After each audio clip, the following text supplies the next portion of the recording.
ਵਾਹਿਗੁਰੂ ਜੀ ਕਾ ਖਾਲਸਾ, ਵਾਹਿਗੁਰੂ ਜੀ ਕੀ ਫਤਿਹ। TV 84 ਦੇ ਸਾਰੇ ਦਰਸ਼ਕ ਤੇ ਸਰੋਤੇ ਜਿਹੜੇ ਇਸ ਵਕਤ ਸਾਡੇ ਨਾਲ ਜੁੜੇ ਹੋਏ ਆ, ਮੈਂ ਅਮਰਜੀਤ ਸਿੰਘ ਆਪ ਸਭ ਦਾ ਅੱਜ ਇਸ ਗੁਫ਼ਤਗੂ ਪ੍ਰੋਗਰਾਮ ਦੇ ਵਿੱਚ ਤਹਿ ਦਿਲੋਂ ਸਵਾਗਤ ਕਰਦਾ। ਵਿਊਅਰਸ, ਅਸੀਂ ਪਿਛਲੇ ਸਾਰੇ ਸਮੇਂ ਦੇ ਵਿੱਚ ਜਦੋਂ ਤੋਂ ਇਹ COVID-19 ਕਰੋਨਾ ਵਾਇਰਸ ਨੂੰ ਮੁੱਖ ਰੱਖ ਕੇ ਜਿਹੜੇ ਹਾਲਾਤ ਬਣੇ ਹੋਏ ਆ, ਇਸ ਬਾਬਤ ਵਿਚਾਰ ਚਰਚਾ ਕੀਤੀ ਹੈ ਜਾਂ ਇਸ ਕਾਰਨ ਆ ਰਹੀਆਂ ਔਕੜਾਂ ਦੇ ਉੱਤੇ ਖਾਸ ਤੌਰ ਤੇ ਧਿਆਨ ਕੇਂਦਰਿਤ ਕਰਨ ਦੀ ਕੋਸ਼ਿਸ਼ ਵੀ ਕੀਤੀ ਹੈ ਇਸ ਸ਼ੋਅ ਦੇ ਵਿੱਚ। ਸੋ ਉਸ ਦੇ ਤਹਿਤ ਹੀ ਅੱਜ ਅਸੀਂ ਗੱਲ ਕਰਨ ਜਾ ਰਹੇ ਹਾਂ ਸਿਕਲੀਗਰ ਸਿੱਖਾਂ ਦੀ।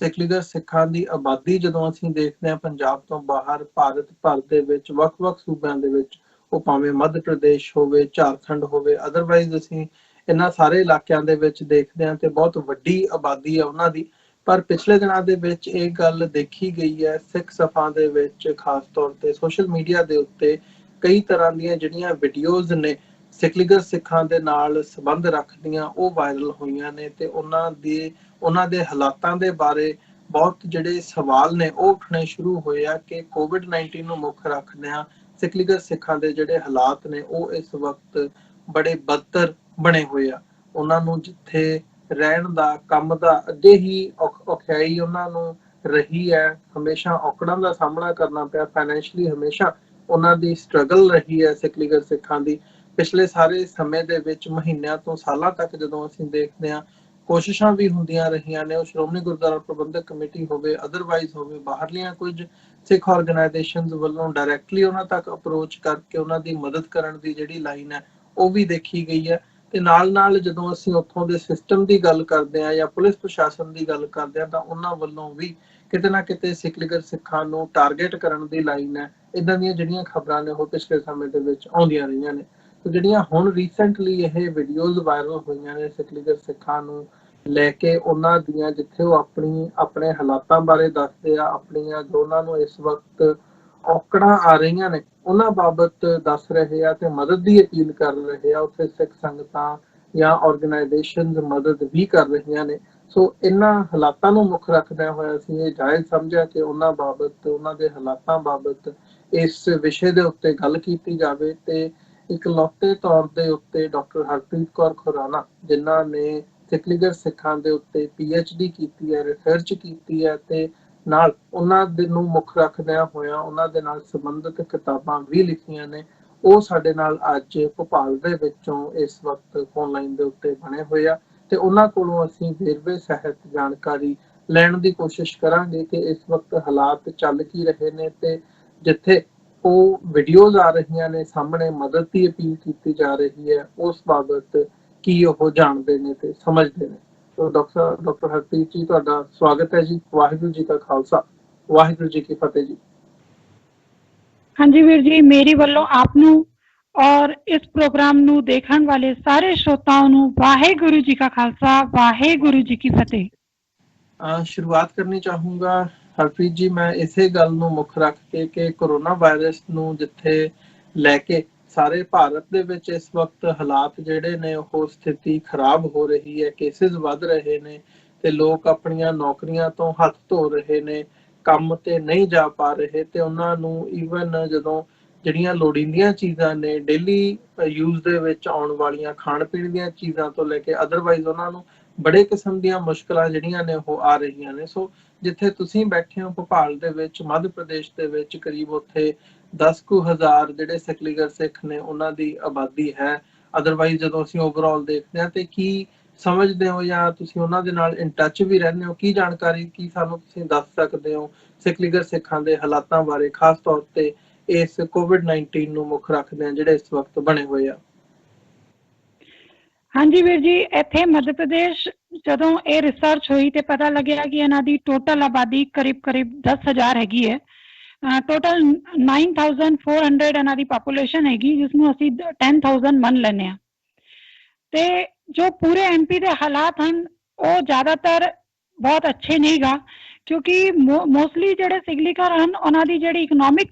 ਕੰਡੀਸ਼ਨ ਹੈ ਉਹ ਤੇ ਇਸ ਤਰ੍ਹਾਂ ਹੁੰਦੀ ਹੈ, ਰੋਜ਼ ਕਮਾਣਾ ਔਰ ਰੋਜ਼ ਖਾਣਾ। तो इस करके ਸਾਨੂੰ ਬਹੁਤ ਜ਼ਿਆਦਾ ਪ੍ਰੋਬਲਮ ਆਈ ਹੈ। ਇਸ ਕਰਕੇ ਇੱਥੇ ਦੇ ਕਈ ਡੇਰਿਆਂ ਤੋਂ ਵੀਡੀਓ ਵੀ ਵਾਇਰਲ ਹੋਏ ਨੇ, ਜਿਸ ਦੇ ਅੰਦਰ ਉਹਨਾਂ ਨੇ ਆਪਣੇ ਸਿੱਖ ਸੰਗਤ ਨੂੰ ਅਪੀਲ ਕੀਤੀ ਹੈ ਕਿ ਸਾਨੂੰ ਇੱਥੇ ਅਨਾਜ ਪਹੁੰਚਾਇਆ ਜਾਏ। ਕਈ ਡੇਰਿਆਂ ਤੋਂ ਇੱਕ ਤੋਂ ਜ਼ਿਆਦਾ ਵੀ ਵੀਡੀਓ ਵਾਇਰਲ ਹੋਈ ਹੈ, ਕਿਉਂਕਿ ਡੇਰਾ ਵੱਡਾ ਸੀਗਾ ਔਰ ਕੁਝ ਡੇਰੇ ਵਾਲੇ ਇਹੋ ਜਿਹੇ ਵੀ ਸੀਗੇ ਜਿਨ੍ਹਾਂ ਨੂੰ ਸੋਸ਼ਲ ਮੀਡੀਆ ਦਾ ਉਹ ਪ੍ਰੋਪਰ ਇਸਤੇਮਾਲ ਨਹੀਂ ਕਰ ਸਕੇ ਤੇ ਉਹਨਾਂ ਦੇ ਉੱਥੇ ਦੇ ਹਾਲਾਤ ਜਿਹੜੇ ਸੀਗੇ ਉਹ ਇਫੈਕਟਡ ਹੋਏ ਨੇ ਜੀ। ਪਰ ਕੀ ਦੇਖਦੇ ਹੋ ਇਸ ਵਕਤ ਕਿੰਨਾ ਮੁਸ਼ਕਲਾਂ ਦਾ ਉਹਨਾਂ ਨੂੰ ਸਾਹਮਣਾ ਕਰਨਾ ਪੈ ਰਿਹਾ ਹੈ ਤੇ ਕਿੱਦਾਂ ਦੇ ਹਾਲਾਤ ਇਸ ਵਕਤ ਬਣੇ ਹੋਏ ਆ ਗਰਾਊਂਡ ਦੇ ਉੱਤੇ? ਵੀਰ ਜੀ, ਚूंकि ਡੇਰੇ ਦੇ ਅੰਦਰ ਸਾਰੇ ਰਹਿੰਦੇ ਨੇ ਤੇ ਜਦੋਂ ਉਹਨਾਂ ਨੂੰ ਕੋਈ ਆਪਣੀ ਆਪਸੀ ਪ੍ਰੋਬਲਮ ਹੁੰਦੀ ਹੈ ਤਾਂ ਆਪਸ ਦੇ ਨਾਲ ਆਪਸ 'ਚ ਕੁਝ ਵੀ ਚੀਜ਼ ਦੀ ਸ਼ੇਅਰ ਕਰ ਸਕਦੇ ਨੇ। ਬਾਕੀ ਜੋ ਇੱਕ ਅਦਰ ਹੈ, ਇੱਥੇ ਕਈ ਗੁਰਦੁਆਰਾ ਕਮੇਟੀਆਂ ਨੇ ਜੋ ਉਹਨਾਂ ਨੂੰ ਸਪੋਰਟ ਕਰ ਰਹੀਆਂ ਨੇ, ਉਹਨਾਂ ਨੇ ਅਪਰੋਚ ਕੀਤੀ ਹੈ। ਜੋ ਵੀ ਡੇਰੇ ਦੇ ਨੇੜੇ ਗੁਰਦੁਆਰਾ ਪੈਂਦਾ ਹੈ ਉਹਨਾਂ ਨੇ ਅਪਰੋਚ ਕੀਤੀ ਹੈ। ਜਿਵੇਂ ਹੁਣ ਇੱਥੇ ਇੱਕ ਉਮੇਟੀ ਪਿੰਡ ਹੈ ਜਿਹੜਾ ਸਾਡੇ ਭੋਪਾਲ ਤੋਂ ਕਾਫੀ ਦੂਰ ਹੈਗਾ, ਲੇਕਿਨ ਉਹਨਾਂ ਨੇ ਅਪਰੋਚ ਕੀਤੀ ਸੀ, ਸੋ ਭੋਪਾਲ ਦੀ ਸੰਗਤ ਨੇ ਵੀ ਉੱਥੇ ਹੈਲਪ ਪਹੁੰਚਾਈ ਹੈ ਤੇ ਹੋਰ ਵੀ ਕਈ ਥਾਵਾਂ ਤੋਂ ਉੱਥੇ ਹੈਲਪ ਪਹੁੰਚੀ ਹੈ। ਇਸ ਕਰਕੇ ਜੋ ਵੀ ਆਪਣੇ ਸਿੱਖ ਜਥੇਬੰਦੀਆਂ ਨੇ, ਸਿੱਖ ਭਰਾ ਹਨ, ਉਹਨਾਂ ਨੂੰ ਹੈਲਪ ਪ੍ਰੋਵਾਈਡ ਕਰ ਰਹੇ ਨੇ। ਤੇ ਉਹਨਾਂ ਦੀ ਮਦਦ ਇਸ ਵਕਤ ਕੰਪਲੀਟਲੀ ਹੋ ਰਹੀ ਹੈ? ਜਦੋਂ ਅਸੀਂ ਓਵਰਆਲ ਦੇਖਦੇ ਹਾਂ ਕਿ ਜਿਹੜੇ ਮੁਸ਼ਕਿਲਾਤ ਇਸ ਵਕਤ ਬਣੀਆਂ ਹੋਈਆਂ ਨੇ, ਪਹਿਲਾਂ ਜਿਵੇਂ ਮਾਈਗ੍ਰੈਂਟਸ ਨੂੰ ਲੈ ਕੇ ਵੀ ਬੜੇ ਵੱਡੇ ਲੈਵਲ ਤੇ ਦੇਖਿਆ ਗਿਆ ਕਿ ਉਹਨਾਂ ਕੋਲ ਮਦਦ ਨਹੀਂ ਸੀ ਪਹੁੰਚ ਰਹੀ, ਤੁਰ ਕੇ ਇੱਕ ਸੂਬੇ ਤੋਂ ਦੂਜੇ ਸੂਬੇ ਤੱਕ ਜਿਹੜੇ ਕਾਮੇ ਹੈਗੇ ਆ ਉਹ ਗਏ ਨੇ ਬੜੇ ਵੱਡੇ ਲੈਵਲ ਦੇ ਉੱਤੇ, ਫਿਰ ਉਹਨਾਂ ਨੂੰ ਮੁਸ਼ਕਿਲਾਂ ਦਾ ਸਾਹਮਣਾ ਵੀ ਕਰਨਾ ਪਿਆ ਖਾਣ ਪੀਣ ਤੋਂ ਲੈ ਕੇ ਅਦਰਵਾਈਜ਼ ਜਦੋਂ ਅਸੀਂ ਦੇਖਦੇ ਹਾਂ। ਬਿਲਕੁਲ ਵੀਰ ਜੀ, ਪ੍ਰੋਬਲਮ ਤੇ ਉਹਨਾਂ ਦੀ ਲਾਈਫ ਦੇ ਅੰਦਰ ਬਹੁਤ ਜ਼ਿਆਦਾ ਹੀ ਹੈ,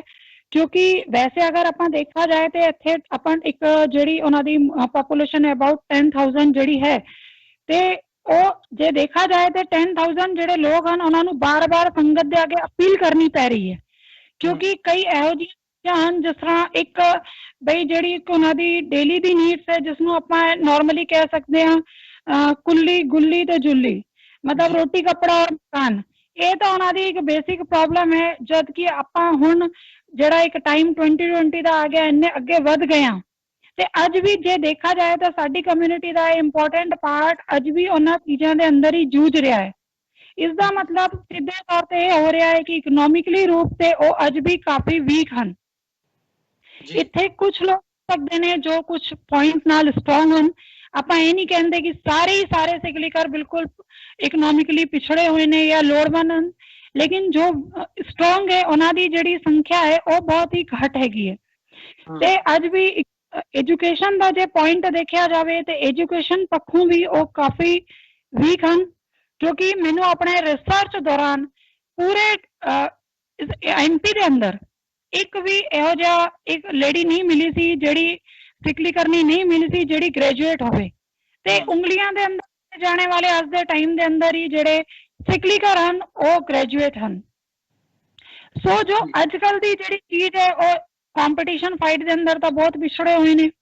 ਤੇ ਇਹ ਜਿਹੜੀਆਂ ਚੀਜ਼ਾਂ ਹਨ ਇਹ ਕਾਫੀ ਉਹਨਾਂ ਨੂੰ ਇਫੈਕਟ ਕਰਦੀਆਂ ਨੇ, ਕਿਉਂਕਿ ਜੇ ਅੱਜ COVID-19 ਦਾ ਪ੍ਰੋਬਲਮ ਆ ਗਿਆ ਔਰ ਸਾਡੇ ਸਿੱਖ ਜਿਹੜੇ ਕਮਿਊਨਿਟੀ ਦੇ ਲੋਕ ਹੈ ਉਹ ਸੰਗਤ ਅੱਗੇ ਖਲੋ ਕੇ ਵੀਡੀਓ ਬਣਾ ਕੇ ਪਾ ਰਹੇ ਨੇ ਕਿ ਸਾਨੂੰ ਹੈਲਪ ਦਿੱਤੀ ਜਾਵੇ, ਤੇ ਉਸ ਦੇ ਅੰਦਰ ਦੋ ਗੱਲ ਹੋ ਸਕਦੀ ਹੈ, ਜਾਂ ਤੇ ਉਹ ਲੋਕਾਂ ਨੂੰ ਮਿਸਗਾਈਡ ਕਰ ਰਹੇ ਨੇ ਜਾਂ ਫਿਰ ਸੱਚਮੁੱਚ ਉਹਨਾਂ ਨੂੰ ਮਦਦ ਨਹੀਂ ਹੈ ਜੀ। ਉਹੀ ਚੀਜ਼ ਉਸ ਦੇ ਅੰਦਰ ਹੋ ਸਕਦੀ ਸਿਰਫ। ਤੇ ਮੇਨ ਚੀਜ਼ ਇਹੀ ਹੈ ਕਿ ਇਸ ਤਰੀਕੇ ਦੇ ਜਦੋਂ ਵੀਡੀਓ ਆਉਂਦੇ ਨੇ ਜਿੱਥੇ ਸਿੱਖਾਂ ਦਾ ਇੱਕ ਅਲੱਗ ਹੀ ਰੋਲ ਰਿਹਾ, ਵਰਚਸਵ ਰਿਹਾ, ਜੋ ਆਪਣੇ ਦਸਤਾਰ ਗੁਫਤਾਰ ਤੇ ਰਫਤਾਰ ਨਾਲ ਪਛਾਣਿਆ ਜਾ ਰਿਹਾ ਹੈ, ਤੇ ਉਸੇ ਕਮਿਊਨਿਟੀ ਦੇ ਲੋਕ ਜੇ ਖਲੋ ਕੇ ਹੱਥ ਜੋੜ ਕੇ ਵੀਡੀਓ ਪਾਉਣ ਕਿ ਸਾਨੂੰ 2 ਵਕਤ ਦੀ ਰੋਟੀ ਦਿੱਤੀ ਜਾਵੇ, ਤਾਂ ਬਹੁਤ ਸਾਰੀਆਂ ਗੱਲਾਂ ਸੋਚਣ ਨੂੰ ਮਜਬੂਰ ਕਰਦੀਆਂ ਨੇ ਜੀ। ਬਿਲਕੁਲ ਨਹੀਂ, ਇੱਥੇ ਇਹ ਵੀ ਸਵਾਲ ਉੱਠਦਾ ਜਿਵੇਂ ਤੁਸੀਂ ਪਹਿਲਾਂ ਜ਼ਿਕਰ ਵੀ ਕੀਤਾ ਕਿ ਅਸੀਂ ਜਦੋਂ ਇਹ ਸਾਰੇ ਪਾਰਟ ਨੂੰ ਦੇਖਦੇ ਹਾਂ ਤੇ ਸਿਕਲੀਗਰ ਸਿੱਖਾਂ ਦੀ ਮਦਦ ਦੇ ਲਈ ਜਾਂ ਅਪਲਿਫਟਮੈਂਟ ਦੇ ਲਈ ਜਿਹੜੀਆਂ ਕੋਸ਼ਿਸ਼ਾਂ ਨੇ ਉਹ ਪਿਛਲੇ ਸਮੇਂ ਦੇ ਵਿੱਚ ਹੁੰਦੀਆਂ ਰਹੀਆਂ ਨੇ। ਇਹਦੇ 'ਚ ਗੁਰਦੁਆਰਿਆਂ ਦਾ ਤੁਸੀਂ ਜ਼ਿਕਰ ਕੀਤਾ, SGPC ਹੋਵੇ, ਦਿੱਲੀ ਸਿੱਖ ਗੁਰਦੁਆਰਾ ਮੈਨੇਜਮੈਂਟ ਕਮੇਟੀ ਹੋਵੇ, ਕਮੇਟੀਆਂ ਬਣਾ ਕੇ ਸਿਕਲੀਗਰ ਸਿੱਖਾਂ ਤੱਕ ਪਹੁੰਚ ਕਰਨੀ, ਉਹਨਾਂ ਕੋਲ ਜਾਣਾ, ਰਿਪੋਰਟਾਂ ਤਿਆਰ ਕਰਨੀਆਂ, ਇੱਦਾਂ ਦੀਆਂ ਗੱਲਾਂ ਨੇ ਜਾਂ ਇੱਦਾਂ ਦੀਆਂ ਖਬਰਾਂ ਨੇ ਉਹ ਮੀਡੀਆ ਦੇ ਵਿੱਚ ਆਉਂਦੀਆਂ ਰਹੀਆਂ ਨੇ। ਪਰ ਕੀ ਦੇਖਦੇ ਹੋ ਵੀ ਉਹਨਾਂ ਗੱਲਾਂ ਦਾ ਕੋਈ ਅਸਰ ਗਰਾਊਂਡ ਲੈਵਲ ਦੇ ਉੱਤੇ ਹੋਇਆ? ਕੀ ਸਿਕਲੀਗਰ ਸਿੱਖਾਂ ਨੂੰ ਜਿੱਥੇ ਉਹਨਾਂ ਦੇ ਕੰਮ ਦੀ ਲੋੜ ਹੈਗੀ ਆ ਜਾਂ ਉਹਨਾਂ ਦੀ ਅਪਲਿਫਟਮੈਂਟ ਦੇ ਲਈ ਜਿਹੜੀ ਵੀ ਚੀਜ਼ ਕੀਤੀ ਜਾ ਸਕਦੀ ਹੈ, ਐਜੂਕੇਸ਼ਨ ਦੇ ਹਵਾਲੇ ਨਾਲ ਹੋਵੇ ਜਾਂ ਉਹਨਾਂ ਨੂੰ ਕੋਈ ਬਿਜ਼ਨਸ ਐਸਟੈਬਲਿਸ਼ ਕਰਨ ਦੀ ਲਾਈਨ ਥੱਲੇ ਹੋਵੇ ਜਾਂ ਕਿਸੇ ਹੋਰ ਤਰੀਕੇ ਨਾਲ ਹੋਵੇ, ਕੀ ਉਹ ਹੋਇਆ ਪਿਛਲੇ ਸਮੇਂ ਦੇ ਵਿੱਚ? ਵੀਰ ਜੀ ਬਰੀਫ ਦੇ ਅੰਦਰ ਇਸ ਦੇ ਉੱਤੇ ਆਪ ਨੂੰ ਪੂਰੀ ਜਾਣਕਾਰੀ ਆਪ ਨਾਲ ਉਹ ਮੈਂ ਕਰਾਂਗੀ ਕਿ ਜਿਹੜਾ ਆਪਣਾ ਸਿਕਲੀਕਰ ਕਮਿਊਨਿਟੀ ਹੈਗਾ, ਜਿਹੜੀ ਲੋਹੇ ਦੇ ਕੰਮ ਹੈ ਉਹਦੇ ਅੰਦਰ ਬਹੁਤ ਮਾਹਿਰ ਹੈ। ਤੇ ਇਹ ਕਿਹਾ ਜਾਂਦਾ ਹੈ ਕਿ ਸਿਗਲੀਕਰਾਂ ਦੇ ਜਿਹੜੇ ਬੱਚੇ ਹੁੰਦੇ ਨੇ, ਸਿਗਲੀਕਰ ਜਿਹੜੇ ਲੋਕ ਹੁੰਦੇ ਨੇ, ਉਹ ਇੰਜੀਨੀਅਰਿੰਗ ਦਿਮਾਗ ਲੈ ਕੇ ਪੈਦਾ ਹੁੰਦੇ ਨੇ ਜੀ। ਤੇ ਆਪਾਂ ਦੇਖੀਏ ਕਿ ਜੋ ਉਹਨਾਂ ਦਾ ਇੱਕ ਹੁਨਰ ਸੀਗਾ, ਰਵਾਇਤੀ ਸ਼ਸਤਰ ਬਣਾਉਣ ਦਾ ਹੋਵੇ ਜਾਂ ਕਦਰ ਹੋਵੇ, ਉਹ ਉਸ ਅੰਦਰ ਬਹੁਤ ਹੀ ਮਾਹਿਰ ਹਨ। ਆਪਾਂ ਨਹੀਂ ਕਰ ਸਕਦੇ, ਲੇਕਿਨ ਉਹਨਾਂ ਦਾ ਜਿਹੜਾ ਇੱਕ ਹੁਨਰ ਸੀਗਾ, ਜੋ ਹੁੰਦੀਆਂ ਨੇ ਲੇਥ ਮਸ਼ੀਨ ਹੋ ਗਈ, ਜਿਸ ਦਾ ਉਹਨਾਂ ਨੂੰ ਵੱਡਾ ਰੋਜ਼ਗਾਰ ਦਿੱਤਾ ਜਾ ਸਕਦਾ ਸੀ। ਇਸ ਤੋਂ ਇਲਾਵਾ ਜੋ ਉਹਨਾਂ ਦਾ ਇੱਕ ਹੋਰ ਬਹੁਤ ਵੱਡਾ ਹੁਨਰ ਹੈ ਕਿ ਉਹ ਰਵਾਇਤੀ ਸ਼ਸਤਰ ਬਣਾਉਣ ਦੇ ਅੰਦਰ ਜਿਵੇਂ ਮਾਹਿਰ ਹਨ, ਤੇ ਜੋ ਪੰਜ ਪ੍ਰਕਾਰਾਂ ਦੇ ਅੰਦਰ ਸਾਡੀ ਕਿਰਪਾਨ ਹੈ, ਉਹ ਕਿਰਪਾਨ ਬਣਾਉਣ ਦੇ ਅੰਦਰ ਵੀ ਬਹੁਤ ਮਾਹਿਰ ਹਨ। ਉਸ ਦੇ ਲਈ ਉਹਨਾਂ ਨੂੰ ਆਪਾਂ ਲਾਇਸੈਂਸ ਲੈ ਕੇ ਜਾਂ ਕੁਝ ਉਹਨਾਂ ਨੂੰ ਫੈਸਿਲਿਟੀ ਪ੍ਰੋਵਾਈਡ ਕਰਕੇ ਉਹ ਚੀਜ਼ ਵੀ ਕਰ ਸਕਦੇ ਸੀ। ਇਹ ਤਾਂ ਹੋ ਗਿਆ ਸਕਿੱਲ ਰਿਲੇਟਡ ਵਰਕ। ਇਸ ਤੋਂ ਇਲਾਵਾ ਜੇ ਅਗਰ ਆਪਾਂ ਮਹਿਲਾ ਜਿਹੜੀ ਲੇਡੀਜ਼ ਹੈ, ਉਹਨਾਂ ਦੀ ਵੂਮਨ ਹੈ, ਉਸਦੇ ਰੋਜ਼ਗਾਰ ਤੋਂ ਰਿਲੇਟਡ ਕੰਮ ਕਰੀਏ ਤੇ ਅੱਜ ਆਪਾਂ ਦੇਖਦੇ ਹਾਂ ਜਦੋਂ ਪਹਿਲੇ ਲੋਹੇ ਦਾ ਕੰਮ ਕਰਦੇ ਸੀਗੇ, ਉਸ ਟਾਈਮ ਆਪਣੇ ਪਰਿਵਾਰ ਦੇ ਨਾਲ ਇਕੱਠੇ ਬੈਠ ਕੇ ਕੰਮ ਕਰਦੇ ਸੀ। ਹੁਣ ਚूंकि ਲੋਹੇ ਦਾ ਕੰਮ ਉਹਨਾਂ ਚੱਲਦਾ ਨਹੀਂ, ਕਿਉਂਕਿ ਅੱਜ ਕੱਲ ਬਹੁਤ ਸਾਰੀਆਂ ਦੂਜੀਆਂ ਚੀਜ਼ਾਂ ਆ ਚੁੱਕੀਆਂ ਨੇ ਤੇ ਉਹ ਕੰਮ ਥੋੜਾ ਇਫੈਕਟਡ ਹੋਇਆ ਹੈ ਤੇ ਹੁਣ ਬੀਬੀਆਂ ਉਹ ਕੰਮ ਕਰਦੀ ਨਹੀਂ ਤੇ ਉਹਨਾਂ ਦੇ ਸਵ ਰੋਜ਼ਗਾਰ ਲਈ ਵੀ ਬਹੁਤ ਸਾਰੇ ਇਹੋ ਜਿਹੇ ਪ੍ਰੋਜੈਕਟ ਹਨ, ਕੁਝ ਗਵਰਨਮੈਂਟ ਵੱਲੋਂ ਵੀ ਹੈ, ਕੁਝ ਆਪਾਂ ਵੀ ਉਹਨਾਂ ਨੂੰ ਡਿਵੈਲਪ ਕਰਕੇ ਦੇ ਸਕਦੇ ਸੀ। ਉਹ ਵੀ ਚੀਜ਼ ਗਰਾਊਂਡ ਲੈਵਲ ਤੇ ਦੇਖਣ 'ਚ ਨਹੀਂ ਦੇ ਬਰਾਬਰ ਆਈ ਹੈ। ਇਸ ਤੋਂ ਇਲਾਵਾ ਹੋਰ ਰੋਜ਼ਗਾਰ ਦੇ ਦੂਜੇ ਪੁਆਇੰਟ ਤੇ ਆਈਏ ਤੇ ਸਭ ਤੋਂ ਪਹਿਲਾਂ ਜੋ ਸਾਨੂੰ ਇਨਫੋਰਮੇਸ਼ਨ ਗਰਾਊਂਡ ਲੈਵਲ ਤੇ ਮਿਲੀ ਹੈ, ਉਹ ਇਹ ਮਿਲੀ ਹੈ ਕਿ ਸਭ ਤੋਂ ਪਹਿਲੇ 2003 ਦੇ ਅੰਦਰ ਵੱਡੇ ਲੈਵਲ ਤੇ ਇਹ ਘੋਸ਼ਣਾ ਹੋਈ ਸੀ ਕਿ ਬਈ ਇਹ ਲੋਕ ਜਿਹੜਾ ਵੈਪਨਸ ਮੇਕਿੰਗ ਦਾ ਕੰਮ ਨਹੀਂ ਕਰਨਗੇ ਜਾਂ ਦੂਜੇ ਕੰਮ ਵੱਲ ਜਾਣਗੇ। ਦੂਜੀ ਵਾਰੀ 2011 ਦੇ ਅੰਦਰ ਇਹੀ ਚੀਜ਼ ਹੋਈ ਔਰ ਜਿਹੜਾ ਆਪਣੇ ਇੱਕ ਜ਼ਿਕਰ ਕੀਤਾ SGPC ਦਾ, ਦਿੱਲੀ ਗੁਰਦੁਆਰਾ ਪ੍ਰਬੰਧਕ ਕਮੇਟੀ ਦਾ, 2017 ਇੰਦੌਰ ਦੇ ਬੇਟਮਾ ਸਾਹਿਬ ਦੇ ਅੰਦਰ ਬਹੁਤ ਵੱਡੇ ਲੈਵਲ ਤੇ ਵੀ ਇਹ ਚੀਜ਼ ਹੋਈ ਹੈ ਕਿ ਬਈ ਇਹਨਾਂ ਨੂੰ ਰੋਜ਼ਗਾਰ ਵੱਲ ਲਾਇਆ ਜਾਏਗਾ। ਲੇਕਿਨ ਹੁਣ ਤੱਕ ਇਹੋ ਜਿਹੀਆਂ ਚੀਜ਼ਾਂ ਸਾਨੂੰ ਨਹੀਂ ਮਿਲੀਆਂ ਨੇ ਕਿ ਕੋਈ ਇੱਥੇ ਵੱਡਾ ਰੋਜ਼ਗਾਰ ਦਾ ਕੋਈ ਇੰਸਟੀਚਿਊਟ ਖੁੱਲਿਆ ਹੋਏਗਾ ਜਾਂ ਕੋਈ ਬਹੁਤ ਅੱਛੇ ਰੋਜ਼ਗਾਰ ਵੱਲ ਇਹਨਾਂ ਨੂੰ ਡਾਇਵਰਟ ਕੀਤਾ ਗਿਆ ਹੋਏਗਾ। ਕਿਉਂਕਿ ਜੇ ਇਹੋ ਜਿਹਾ ਕੁਝ ਕੀਤਾ ਜਾਂਦਾ ਤਾਂ ਕਈ ਸਾਰੇ ਜੋ ਵੀਡੀਓਜ਼ ਆ ਰਹੇ ਨੇ ਉਹ ਨਹੀਂ ਆਉਂਦੇ। ਅੱਜ ਵੀ ਉਹੀ ਪੁਰਾਣੇ ਆਪਣੇ ਕੰਮ ਵੱਲ ਉਹਨਾਂ ਨੂੰ ਨਹੀਂ ਜਾਣਾ ਪੈਂਦਾ। ਨਹੀਂ, ਬਿਲਕੁਲ ਇਹ ਜਿਹੜੀ ਤੁਸੀਂ ਗੱਲ ਕੀਤੀ ਹੈ, ਬੜਾ ਹੀ ਇੱਕ ਇਹ ਪੁਆਇੰਟ ਇੱਥੇ ਨੋਟ ਕਰਨ ਵਾਲਾ ਹੈ ਕਿ ਜਿੱਥੇ ਮਦਦ ਦੀ ਗੱਲ ਹੁੰਦੀ ਹੈ, ਮਦਦ ਪਹੁੰਚਾਉਣ ਦੀ ਗੱਲ, ਉਹ ਜਿਹੜੀਆਂ ਸੰਸਥਾਵਾਂ ਨੇ, ਕੁਝ ਬਾਹਰਲੀਆਂ ਸੰਸਥਾਵਾਂ ਵੀ ਇਨਵੋਲਵ ਹੁੰਦੀਆਂ ਨੇ, ਕੁਝ ਉੱਥੇ ਬੈਠੇ ਬੰਦੇ ਹੈਗੇ ਆ ਉਹ ਮਦਦ ਕਰਦੇ ਵੀ ਆ। ਪਰ ਫਿਰ ਕੀ ਕਾਰਨ ਹੈ ਕਿ ਇੱਕ ਆਰਗੇਨਾਈਜ਼ਡ ਤਰੀਕੇ ਦੇ ਨਾਲ ਮਦਦ ਉਸ ਤਰੀਕੇ ਦੇ ਨਾਲ ਨਹੀਂ ਪਹੁੰਚ ਪਾਉਂਦੀ ਤੇ ਇਹ ਜਿਹੜਾ ਸਾਰਾ ਪਾਰਟ ਹੈ ਦੁਬਾਰਾ ਫਿਰ ਸਾਡੇ ਅੱਖਾਂ ਦੇ ਸਾਹਮਣੇ ਸਾਨੂੰ ਦੇਖਣਾ ਪੈਂਦਾ ਜਦੋਂ ਇਦਾਂ ਦੇ ਹਾਲਾਤ ਬਣਦੇ ਆ। ਸੋ ਇੱਥੇ ਇੱਕ ਇਹ ਵੀ ਚੀਜ਼ ਧਿਆਨ ਦੇਣ ਵਾਲੀ ਹੈ ਜਾਂ ਮੈਂ ਪੁੱਛਣਾ ਚਾਹੂੰਗਾ ਤੁਹਾਡੇ ਕੋਲੋਂ, ਕਿਉਂਕਿ ਪਿਛਲੇ ਸਮੇਂ ਦੇ ਵਿੱਚ ਜਿਹੜਾ ਪੁਲਿਸ ਟ੍ਰੈਕਡਾਊਨ ਹੈ ਇਹਨਾਂ ਦੇ ਉੱਤੇ, ਸਿਕਲੀਗਰ ਸਿੱਖਾਂ ਦੇ ਉੱਤੇ ਜਾਂ ਜਿੱਥੇ ਵੀ ਇਹਨਾਂ ਦੀ ਵਸੋਂ ਹੈਗੀ ਆ, ਉਹ ਵੀ ਦੇਖਣ ਦੇ ਵਿੱਚ ਰਿਹਾ ਕਿ ਜੀ ਇਹਨਾਂ ਵੱਲੋਂ ਹਥਿਆਰ ਬਣਾਏ ਗਏ ਆ ਜਾਂ ਹਥਿਆਰਾਂ ਦੇ ਨਾਲ ਲਿੰਕ ਕਰਕੇ ਕੇਸ ਉਹਨਾਂ ਵੱਲੋਂ ਇਹਨਾਂ ਦੇ ਖਿਲਾਫ, ਸਿਕਲੀਗਰ ਸਿੱਖਾਂ ਦੇ ਖਿਲਾਫ ਰਜਿਸਟਰ ਕੀਤੇ ਗਏ ਆ ਤੇ ਫਿਰ ਇਹਨਾਂ ਨੂੰ ਭਗੌੜੇ ਕਿਸਮ ਦਾ ਜਿਹੜਾ ਹੈਗਾ ਉਦਾਂ ਦਾ ਟ੍ਰੀਟਮੈਂਟ ਪੁਲਿਸ ਵੱਲੋਂ, ਪ੍ਰਸ਼ਾਸਨ ਵੱਲੋਂ ਦਿੱਤਾ ਗਿਆ। ਉਦਾਂ ਦਾ ਹੀ ਕਿਤੇ ਨਾ ਕਿਤੇ ਜਿਹੜੀਆਂ ਵੀਡੀਓਜ਼ ਦੇ ਵਿੱਚ ਇੱਕ ਦੋ ਜਿਹੜੀਆਂ ਸਾਹਮਣੇ ਆਈਆਂ ਨੇ ਉਹ ਵਰਤਾਰਾ ਇਸ ਵਕਤ ਵੀ ਦੇਖਣ ਨੂੰ ਮਿਲ ਰਿਹਾ ਹੈ। ਇਹਨੂੰ ਕਿਵੇਂ ਦੇਖਦੇ ਹੋ? ਕੀ ਤੁਹਾਡੇ ਕੋਲ ਫਰਸਟ ਹੈਂਡ ਜਾਣਕਾਰੀ ਹੈ ਇਸ ਬਾਰੇ ਕੋਈ? ਹਾਂਜੀ ਵੀਰ ਜੀ, ਜਿਹੜੇ ਇੱਕ ਵੀਡੀਓ ਵਾਇਰਲ ਹੋਈ ਹੈ ਉਸ ਵੀਡੀਓ ਤੋਂ ਰਿਲੇਟਡ ਮੈਂ ਗਰਾਊਂਡ ਲੈਵਲ ਤੇ ਜਾਣਕਾਰੀ ਲਿੱਤੀ ਸੀਗੀ ਤੇ ਮੈਨੂੰ ਜਿਹੜੀ ਜਾਣਕਾਰੀ ਮਿਲੀ ਮੈਂ ਉਹ ਆਪ ਨਾਲ ਸ਼ੇਅਰ ਕਰਨੀ ਆ। ਪਹਿਲੀ ਗੱਲ ਤੇ ਇਹ ਹੈ ਕਿ ਜੋ ਇਹ ਮੈਂ ਨਹੀਂ ਕਹਿ ਰਹੀ ਹਾਂ, ਮੈਨੂੰ ਜਿਹੜੇ ਡੇਰੇ ਤੋਂ ਜਾਣਕਾਰੀ ਮਿਲੀ ਹੈ ਉਹਨਾਂ ਨੇ ਇਹ ਕਿਹਾ ਕਿ ਅਸੀਂ ਇਹੋ ਜਿਹੇ ਕੰਮ ਨਹੀਂ ਕਰ ਰਹੇ ਹਾਂ ਤੇ ਪੁਲਿਸ ਵਾਲਿਆਂ ਨੇ ਆਪਣੇ ਸਟੋਰ ਵਧਾਉਣ ਲਈ ਜਾਂ ਆਪਣੇ ਪ੍ਰਮੋਸ਼ਨ ਲਈ ਸਾਡੇ ਤੇ ਇਹੋ ਜਿਹੇ ਆਰੋਪ ਲਾ ਕੇ ਤੇ ਸਾਨੂੰ ਭਗੌੜਾ ਦੱਸ ਦਿੱਤਾ ਹੈ। ਦੂਜੀ ਗੱਲ ਇਹ ਹੈਗੀ ਹੈ, ਜੇ ਆਪਾਂ ਉਹਨਾਂ ਦੀ ਗੱਲ ਮੰਨ ਲੈਂਦੇ ਹਾਂ ਕਿ ਠੀਕ ਹੈ ਇਹ ਪੁਲਿਸ ਪ੍ਰਸ਼ਾਸਨ ਦੁਆਰਾ ਕੀਤਾ ਗਿਆ ਸਿੱਖਾਂ ਦੇ ਵਿਰੁੱਧ ਇੱਕ ਗਲਤ ਕੰਮ ਹੋਇਆ, ਤੇ ਦੂਜੀ ਗੱਲ ਇਹ ਆ ਰਹੀ ਹੈ ਕਿ ਜੇ ਉਹਨਾਂ ਨੇ ਇਹ ਗਲਤ ਕੀਤਾ ਹੈ ਤੇ ਸਾਡੇ ਜੋ ਲੋਕ ਵੀ ਇੱਥੇ ਸੇਵਾ ਕਰਨ ਆ ਰਹੇ ਨੇ, ਜੋ ਵੀ ਇੱਥੇ ਸੰਸਥਾएं ਕੰਮ ਕਰ ਰਹੀਆਂ, ਉਹਨਾਂ ਨੇ ਇਸ ਚੀਜ਼ ਨੂੰ ਰੋਕਿਆ ਕਿਉਂ ਨਹੀਂ? ਕਿਉਂਕਿ ਇਹ ਅੱਜ ਤੋਂ ਨਹੀਂ, ਜਿਸ ਤਰ੍ਹਾਂ ਆਪਦੇ ਨਾਲ ਮੈਂ ਹੁਣ ਥੋੜੀ ਦੇਰ ਪਹਿਲੇ ਹੀ ਕਿਹਾ ਕਿ 2003 ਸਭ ਤੋਂ ਪਹਿਲੇ ਹੋਇਆ, 2011 ਦੂਜੀ ਵਾਰੀ ਹੋਇਆ, 2017 ਤੀਜੀ ਵਾਰੀ ਹੋਇਆ, ਤੇ ਹੁਣ ਉਹੀ ਚੀਜ਼ ਰਿਪੀਟ ਹੋ ਰਹੀ ਹੈ। ਇਹ ਹੁਣ ਨਹੀਂ ਹੋ ਰਹੀ, ਇਸ ਤੋਂ ਪਹਿਲੇ ਵੀ ਹੁੰਦੀ ਰਹੀ ਹੈ। ਤੇ ਫਿਰ ਗੱਲ ਇਹ ਹੈਗੀ ਹੈ ਕਿ ਜਾਂ ਤੇ ਪੁਲਿਸ ਦੀ ਗਲਤੀ ਹੈ ਜਾਂ ਕਿਧਰੇ ਨਾ ਕਿਧਰੇ ਹੋ ਸਕਦਾ ਹੈ ਕਿ ਸਾਡੇ ਲੋਕ ਹੀ ਇਹਨਾਂ ਕੰਮਾਂ ਦੇ ਅੰਦਰ ਕੁਝ ਮਾਤਰਾ ਦੇ ਅੰਦਰ ਇਨਕਲੂਡ ਹੋਣ। ਜੇ ਸਾਡੇ ਲੋਕ ਹੀ ਇਸ ਦੇ ਅੰਦਰ ਇਨਕਲੂਡ ਹਨ ਤੇ ਪ੍ਰਸ਼ਨ ਇਹ ਉੱਠਦਾ ਹੈ ਕਿ ਜਿਹੜੀ ਵੀ ਸੰਸਥਾ ਇੱਥੇ ਆ ਰਹੀ ਹੈ, ਮੈਂ ਸਾਰਿਆਂ ਦੀ ਗੱਲ ਨਹੀਂ ਕਰਦੀ, ਪਰ ਮੋਸਟਲੀ ਜੋ ਲੋਕ ਆ ਰਹੇ ਨੇ, ਤੇ ਹੁਣ ਇਹ ਦੇਖਿਆ ਜਾਵੇ ਕਿ 10,000 ਜਿਹੜੀ ਪਾਪੂਲੇਸ਼ਨ ਹੈ ਉਹ ਹੁਣ ਤੱਕ ਸਾਹਮਣੇ ਕਿਉਂ ਨਹੀਂ ਗਈ? ਉਹਨਾਂ ਨੂੰ ਦੂਜੇ ਰੋਜ਼ਗਾਰ ਵੱਲ ਕਿਉਂ ਨਹੀਂ ਡਾਇਵਰਟ ਕੀਤਾ ਗਿਆ? ਕਿਉਂਕਿ ਉਹ ਸਿੱਖ ਤਾਂ ਹੈ ਨਾ, ਕਿਉਂਕਿ ਸਿੱਖ ਉਹ ਹੈ ਐਸ ਦਾ ਆਪਾਂ ਇਸ ਹਿਸਾਬ ਨਾਲ ਵੀ ਲੈ ਸਕਦੇ ਹਾਂ ਕਿ ਜਿੱਥੇ ਵੀ ਉਹ ਡੇਰਾ ਲਾਉਂਦੇ ਨੇ ਉੱਥੇ ਉਹਨਾਂ ਦਾ ਗੁਰਦੁਆਰਾ ਸਾਹਿਬ ਹੁੰਦਾ ਹੈ। ਤੇ ਇਸ ਟਾਈਮ ਵੀ ਐਮਪੀ ਦੇ ਅੰਦਰ ਸਭ ਤੋਂ ਪੁਰਾਣਾ ਗੁਰਦੁਆਰਾ ਸਾਹਿਬ ਜਿਹੜਾ ਹੈ ਅੱਜ ਵੀ ਮੌਜੂਦ ਹੈ, ਜਿਹੜਾ 1962 ਦੇ ਅੰਦਰ ਬਣਿਆ ਸੀ ਜੀ, ਜਿਸ ਨੂੰ ਅਬਾਊਟ 58 ਇਅਰਸ ਹੋ ਚੁੱਕੇ ਨੇ। ਔਰ ਇੱਕ ਹੈਰਾਨਗੀਜਨਕ ਗੱਲ ਇਹ ਹੈਗੀ ਹੈ ਕਿ ਟੋਟਲ ਐਮਪੀ ਦੇ ਅੰਦਰ ਜਿਹੜੇ ਅਸੀਂ ਆਪਣੇ ਰਿਸਰਚ ਦੇ ਅੰਦਰ ਜਿਹੜੇ ਸੈਕਸ਼ਨ ਡਿਵਾਈਡ ਕੀਤੇ ਨੇ ਉਹ 51 ਡੇਰੇ ਕੀਤੇ ਨੇ, ਤੇ ਉਹਨਾਂ 51 ਡੇਰਿਆਂ ਦੇ ਅੰਦਰ 27 ਡੇਰੇ ਇਹੋ ਜਿਹੇ ਹਨ ਜਿੱਥੇ ਕੰਸਟਰਕਟਿਵ ਔਰ ਅੰਡਰ ਕੰਸਟਰਕਟਿਵ ਗੁਰਦੁਆਰਾ ਸਾਹਿਬ ਮੌਜੂਦ ਹੈ। ਤੇ ਫਿਰ ਕੁਐਸਚਨ ਇਹ ਸਾਡਾ ਉੱਠਦਾ ਹੈ ਕਿ ਜਿਹੜੇ 10,000 ਸਿਗਲੀਕਰ ਹਨ, ਜਿਹੜੀਆਂ ਸੰਸਥਾਵਾਂ ਦਾਵਾ ਕਰਦੀਆਂ ਨੇ ਅਸੀਂ 15 ਸਾਲ ਤੋਂ ਸੇਵਾ ਕਰ ਰਹੇ ਨੇ, 18 ਸਾਲ ਤੋਂ ਸੇਵਾ ਕਰ ਰਹੇ ਨੇ, 20 ਸਾਲ ਤੋਂ ਸੇਵਾ ਕਰ ਰਹੇ ਨੇ, ਤੇ ਕਿਆ ਕਾਰਨ ਕਿ ਅੱਜ ਜਾਂ ਤੇ ਪ੍ਰਸ਼ਾਸਨ ਦੀ ਗਲਤੀ ਹੈ ਤੇ ਪ੍ਰਸ਼ਾਸਨ ਤੇ ਕਿਉਂ ਨਹੀਂ ਪ੍ਰੈਸ਼ਰ ਪਾ ਕੇ ਇਹਨਾਂ ਨੂੰ ਮੁਕਤ ਕੀਤਾ ਗਿਆ ਕਿ ਉਹ ਸਿਗਲੀਕਰ ਨੂੰ ਭਗੌੜੇ ਨਾ ਦੱਸਣ, ਉਹਨਾਂ ਦੇ ਉੱਤੇ ਕੋਈ ਵੀ ਇਹੋ ਜਿਹੇ ਕੇਸ ਨਾ ਲਾਏ ਜਾਣ। ਕਿਉਂਕਿ ਜਦੋਂ ਵੀ ਕੋਈ ਸਿਗਲੀਕਰ ਫੜਿਆ ਜਾਂਦਾ ਹੈ ਤੇ ਬਦਨਾਮੀ ਸਾਡੇ ਸਿੱਖਾਂ ਦੀ ਹੁੰਦੀ ਹੈ,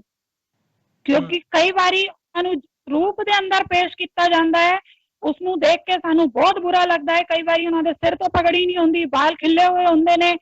ਸ਼ਰਟ ਪਾਈ ਨਹੀਂ ਹੁੰਦੀ ਪ੍ਰੋਪਰ, ਤੇ ਸਾਨੂੰ ਇਸ ਗੱਲ ਦਾ ਬਹੁਤ ਬੁਰਾ ਲੱਗਦਾ ਹੈ ਕਿ ਸਾਡਾ ਇੱਕ ਭਰਾ ਇਸ ਤਰੀਕੇ ਨਾਲ ਪੇਪਰਾਂ ਦੇ ਅੰਦਰ, ਮੀਡੀਆ ਦੇ ਅੰਦਰ ਹਾਈਲਾਈਟ ਹੋ ਰਿਹਾ ਹੈ। ਤੇ ਜੇ ਪ੍ਰਸ਼ਾਸਨ ਦੀ ਗਲਤੀ ਹੈ ਤੇ ਇਸ ਨੂੰ ਸਟਾਪ ਕੀਤਾ ਜਾਣਾ ਚਾਹੀਦਾ ਸੀ।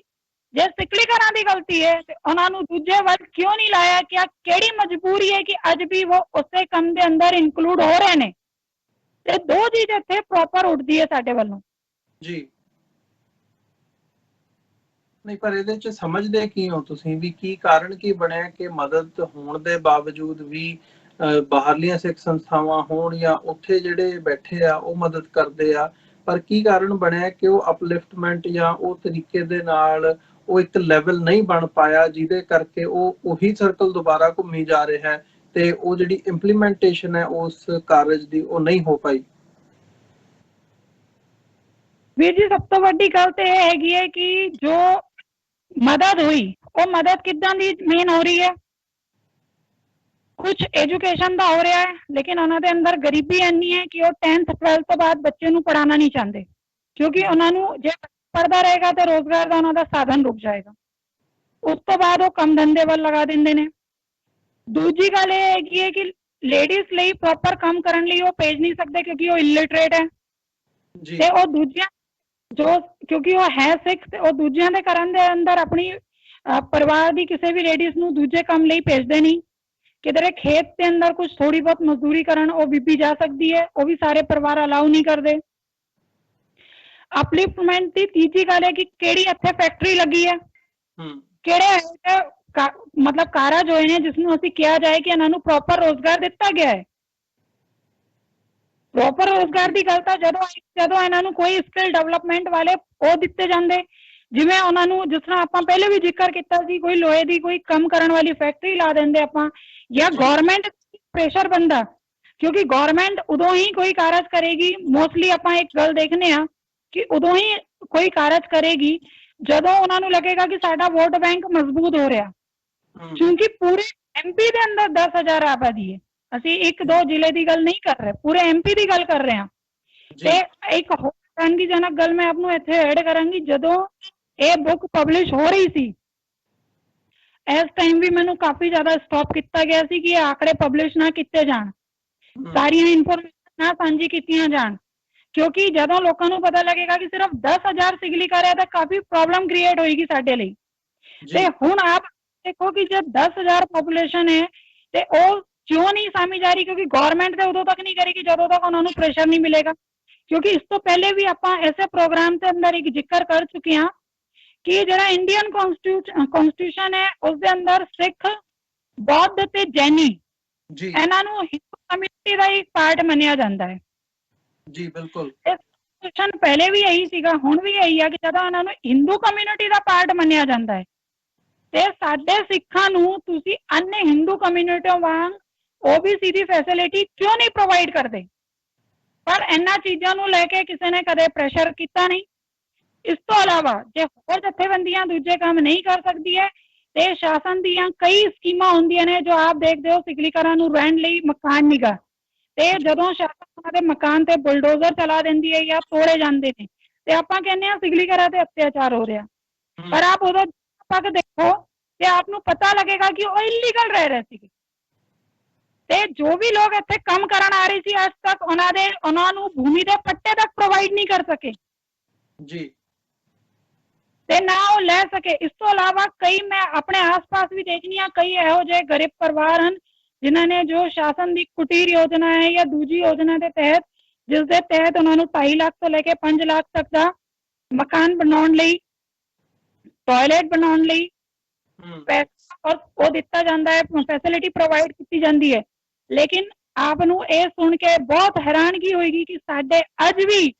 ਬਹੁਤ ਸਾਰੇ ਡੇਰੇ ਇਹੋ ਜਿਹੇ ਹਨ ਜਿੱਥੇ ਬਹੁਤ ਕਮ ਲਾਈਟ ਬਾਤ ਹੈ, ਅੱਜ ਵੀ ਉਹ ਖੁੱਲੇ ਦੇ ਅੰਦਰ ਆਪਣਾ ਫਰੈਸ਼ ਹੋਣ ਲਈ ਜਾਂਦੇ ਨੇ ਔਰ ਜੋ ਉਹਨਾਂ ਦੇ ਬਾਥਰੂਮ ਦੇਖੋਗੇ ਤਾਂ ਟਾਟ ਔਰ ਇਸਦੇ ਬਣੇ ਹੋਏ ਨੇ। ਤੇ ਇਹ ਚੀਜ਼ਾਂ ਬਹੁਤ ਸਾਰੀਆਂ ਗੱਲਾਂ ਨੂੰ ਉਹ ਕਰਦੀਆਂ ਨੇ ਕਿ ਜੇ ਉਹ ਵਾਕਈ ਪੈਸੇ ਵਾਲੇ ਹੁੰਦੇ ਤਾਂ ਇਸ ਤਰੀਕੇ ਨਾਲ ਆਪਣਾ ਜੀਵਨ ਯਾਪਨ ਨਾ ਕਰਦੇ, ਮੇਨ ਸਟ੍ਰੀਮ ਨਾਲ ਜੁੜ ਜਾਂਦੇ। ਬਿਲਕੁਲ, ਇੱਥੇ ਮੈਂ ਜਾਂਦੇ ਜਾਂਦੇ ਇਹਦੇ ਵਿੱਚ ਜਿਹੜੀਆਂ ਸਾਡੀ ਵੱਡੀ ਸੰਸਥਾ ਹੈਗੀ ਆ ਸ਼੍ਰੋਮਣੀ ਗੁਰਦੁਆਰਾ ਪ੍ਰਬੰਧਕ ਕਮੇਟੀ, ਉਹਦੇ ਰੋਲ ਬਾਰੇ ਵੀ ਜਾਣਨਾ ਚਾਹੂੰਗਾ ਤੁਹਾਡੇ ਕੋਲੋਂ, ਕਿਉਂਕਿ ਜਦੋਂ ਤੁਸੀਂ PhD ਕੀਤੀ ਹੈ ਜਾਂ ਕਿਤਾਬ ਰਿਲੀਜ਼ ਕੀਤੀ ਹੈ ਸਿੱਖਾਂ ਦੇ ਉੱਤੇ, ਤੇ ਉਹਦੇ ਵਿੱਚ SGPC ਵੱਲੋਂ ਵੀ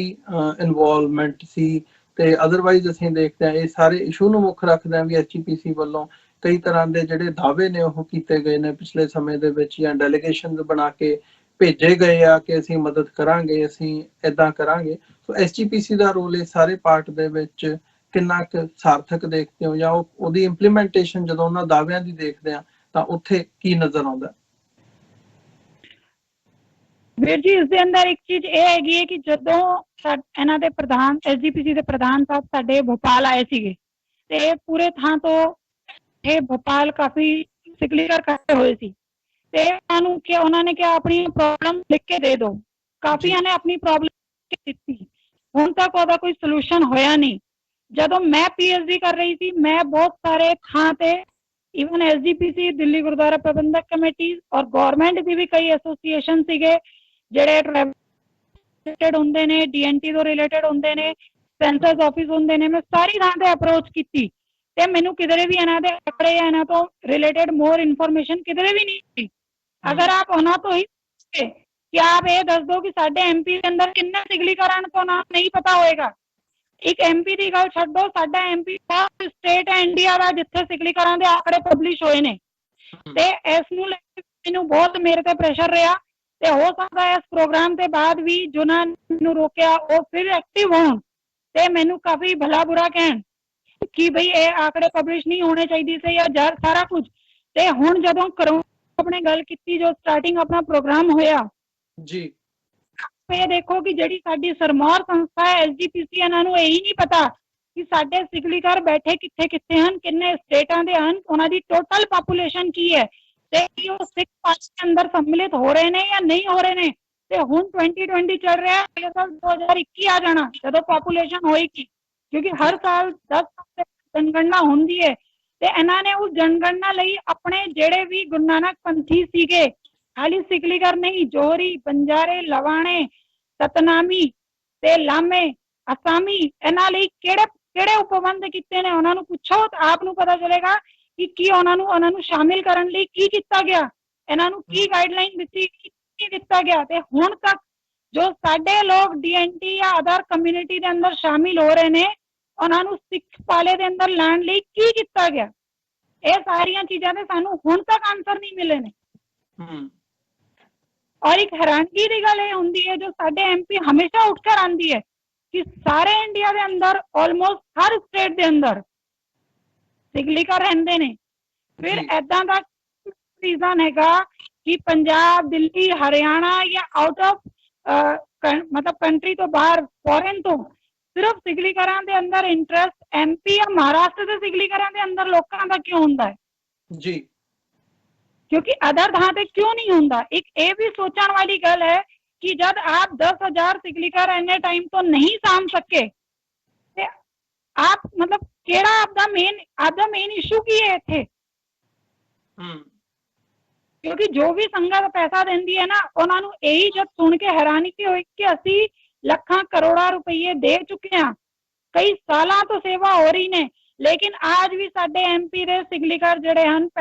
ਜੋ ਸਾਡੇ ਭੈਣ ਭਰਾ ਹਨ, ਉਹ ਥੋੜੀ ਜਿਹੀ ਮੁਸੀਬਤ ਆਉਣ ਤੇ ਸਾਡੇ ਅੱਗੇ ਹੱਥ ਫੈਲਾ ਕੇ ਖੜੇ ਹੋ ਰਹੇ ਨੇ, ਜਿਨ੍ਹਾਂ ਨੂੰ ਪੀਣ ਦਾ ਪ੍ਰੋਪਰ ਨਹੀਂ ਮਿਲ ਰਿਹਾ, ਅੱਜ ਰੋਜ਼ਗਾਰ ਨਹੀਂ ਮਿਲ ਰਿਹਾ, ਐਜੂਕੇਸ਼ਨ ਦੀ ਪੂਰੀ ਫੈਸਿਲਿਟੀ ਨਹੀਂ ਹੈ, ਹੈਲਥ ਦੀ ਫੈਸਿਲਿਟੀ ਨਹੀਂ ਹੈ। ਜੀ ਬਿਲਕੁਲ। ਨਹੀਂ, ਮੈਂ